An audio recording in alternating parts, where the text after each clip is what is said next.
The laptop world as we know it just shifted. For a decade, the rule was simple.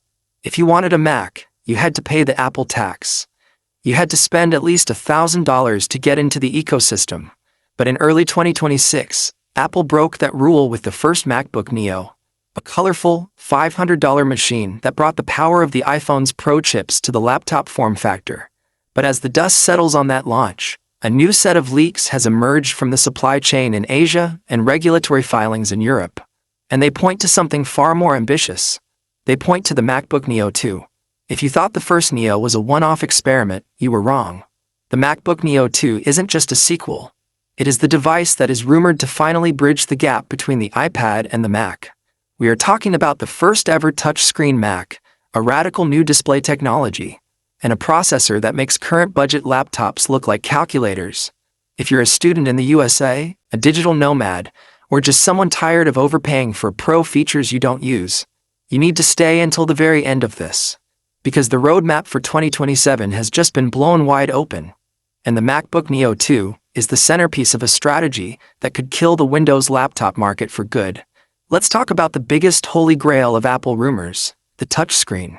For years, Steve Jobs famously said that touchscreens on a vertical surface were ergonomically terrible. But the world has changed. We have a generation of users who grew up on iPads and iPhones. To them, a screen you can't touch feels broken. According to top analysts like Ming-Chi Kuo, the MacBook Neo 2 is the chosen one. It is expected to debut in 2027 with an on-cell touch display. This is a massive deal because standard touchscreens are thick and heavy. On-cell technology integrates the touch sensors directly into the display layers. This means the Neo 2 can stay razor-thin while giving you the ability to swipe, pinch, and zoom directly on the glass. But why now? It's all about macOS 27. The rumor suggests that Apple is preparing a major overhaul of the Mac interface to include touch targets. When you use your finger, the buttons get slightly larger. When you use the trackpad, they shrink back down. It's a hybrid future, and the Neo 2 is being built as the affordable gateway to this new way of computing. Under the hood, the performance leap is where things get truly pro. The first Neo used the A18 Pro from the iPhone 16 Pro. But for the Neo 2, Apple is reportedly moving to the A19 Pro.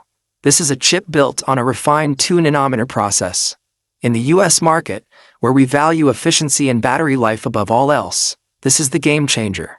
Imagine a laptop that doesn't just give you all-day battery life, but multi-day battery life. We are talking about 20 to 22 hours of real-world use.